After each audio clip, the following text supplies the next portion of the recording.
Well, hey, my name is Ryan, and you're watching Creative Sound Lab, where audio recording is an art form. And today's episode is really part 4 of the Mastering the Art of Recording Drums Without Samples. It's a multi-video series on really how to get great drum sounds and not bail out and use samples. There's a time and there's a place for samples, but what if we could get amazing drum sounds with the drums that we have, with the mics that we have, and with the rooms that we have? Okay, how amazing would that be? I think that there is something really special about having your own sounds, your own organic results of your studio and your recording space. So this series is really about how to become original and really mastering the art of recording drums. So today's episode is really a follow-up. If you haven't seen videos 1, 2, and 3, definitely check those out. They've been really popular so far on my channel. We talk about overheads, we talk about phasing and polarity, and we talk about fine-tuning and dialing in our close mic drum sounds. Today is really about how to master the placement of room microphones. There's actually a few techniques that I've learned over the past couple months actually, and really have been playing around with by experimenting and doing some things, and I really love to show you what I found out. So today's episode is really broken up into 3 parts, 3 elements of placing your room microphones. Those parts are the physical distance of your room mics. This has to do with the fine-tuning of the room delay, and also something that I call the room ratio of the wet to dry room sound. Then we have the polar pattern. Polar pattern is really about how to use mics to sound far away when our room mics aren't actually that far away. And then the third element is the distance to other surfaces. So how close are the room mics to the floor? How close are they to the wall? And what effects do they have? It's actually a really cool trick that you can actually dial in and EQ what your room mics pick up by its proximity to other close surfaces. So let's check it out. The first element for dialing in a room sound with your room mics is to decide very mindfully on the distance of those mics from your source, the drum kit. Now, this is not the only option. If you want a big drum room sound, you do not have to put mics super far away. You can use polar patterns, which I'll get to in a minute, but you really have to be mindful. Do you want the physical delay built in to your drum sound? I know Steve Albini's work with Nirvana had this sound. His studio has this sound when he used his room mics. It's very distinct. It's a very kind of quick delay on the room sound. If you don't want this, if you want a nice cleaner sound that kind of hugs onto the sound of the drums a little more, then you might want to move the microphone in a bit closer. Now you can use polar patterns to avoid the drum sound, but really you have to decide on the physical distance from your kit.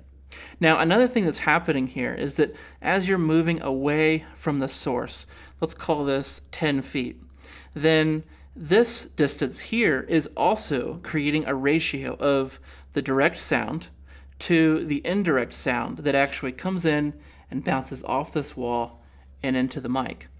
So let's say that this is 10 feet and this distance is also 10 feet. Then what you have is kind of a mix, a 50-50 wet to dry ratio of room sound. This may not be the exact science of it, but it's important to know that the amount of room sound that you actually have in the microphone is somewhat of a ratio between any hard surface, often the floor or a wall, compared to the actual distance from the microphone to the source. Let's check this out.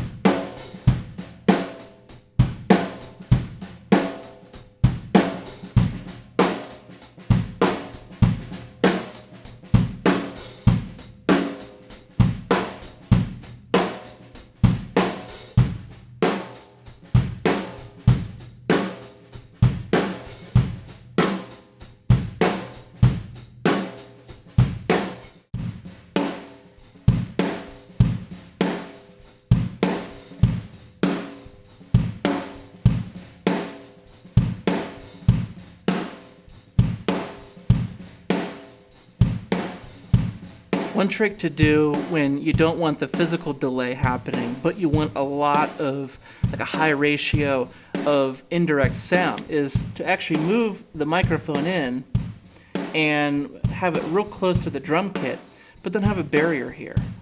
And this way, there's no way that it can actually get direct drum sound, but it's going to get all the sound bouncing around it from the room.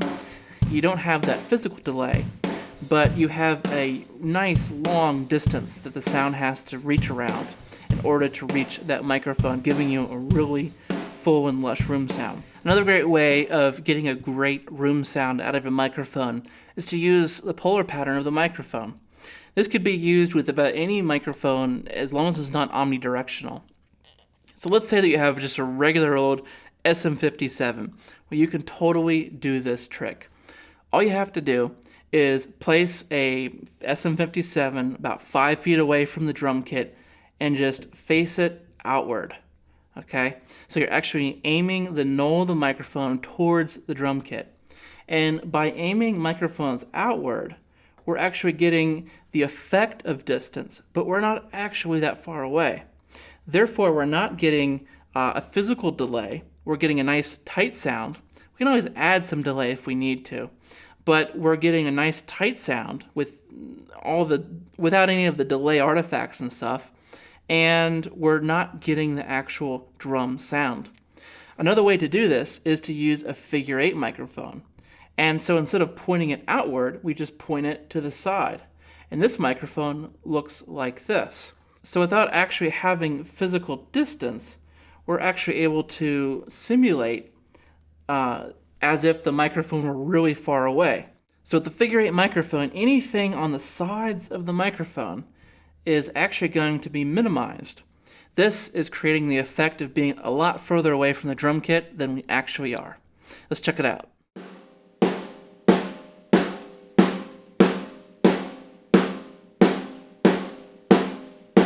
In this example, we can hear that just by using the figure 8 polar pattern, the mic actually sounds really far away. But in fact, it's deceiving. It's only just a few feet away from our kit.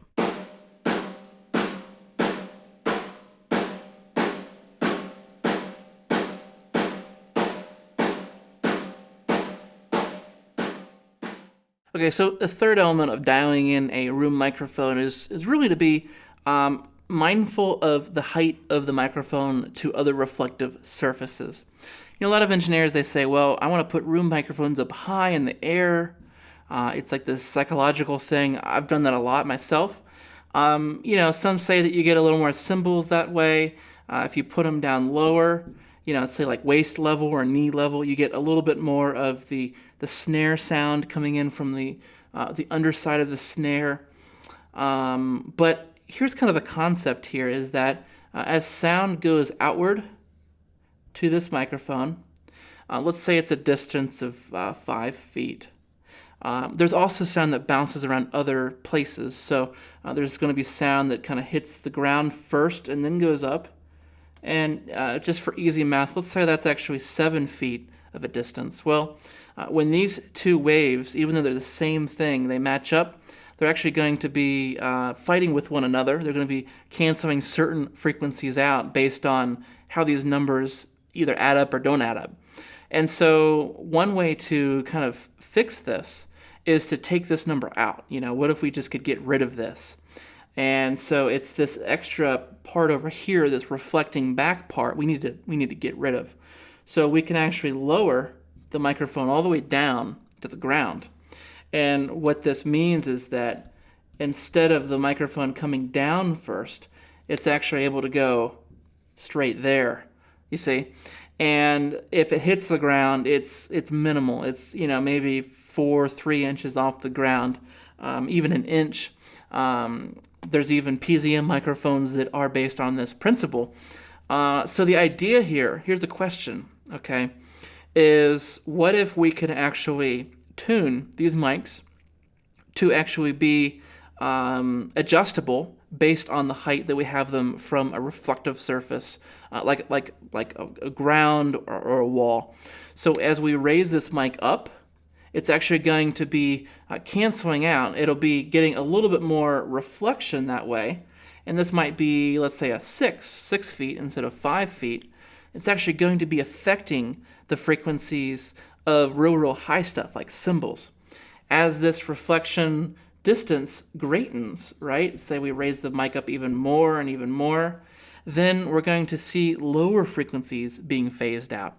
Maybe something like 3K, maybe something that's harsh, like that harsh mid-range of maybe an untreated room. So this is kind of an idea, and we're gonna take a listen and see if it works.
Okay, so those are the three elements to really setting up your room microphones.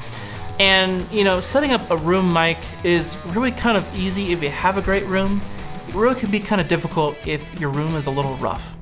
Now, if you have kind of a small room, then unfortunately what you have to do is really just pad your room out with absorption, with furniture, couches, bookshelves that are full of books, anything to break up the walls and absorb all that acoustic energy. And eventually what ends up happening is that you really just have to settle with a dead drum sound. And that's okay. That's been done many times. It is a classic sound. And you'll just have to supplement. I actually have had viewers of the show actually say that they've gone in and reamped the snare drum from the episode How to Reamp Snare Drum, and actually gotten a big drum room sound by supplementing maybe a small recording space, and then they set up that chamber and record in a big room, or they can sneak into a large auditorium or something. There's ways to get around it using all the techniques that I live and record by, so definitely don't despair. You can do it. Just watch out for really splatty cymbals. Now, what do you do if you really don't like your room sound, period? Well, you have to really play with the natural EQ of the room. And that's not actually the technical word I should be using there, but that's the way that I think of it.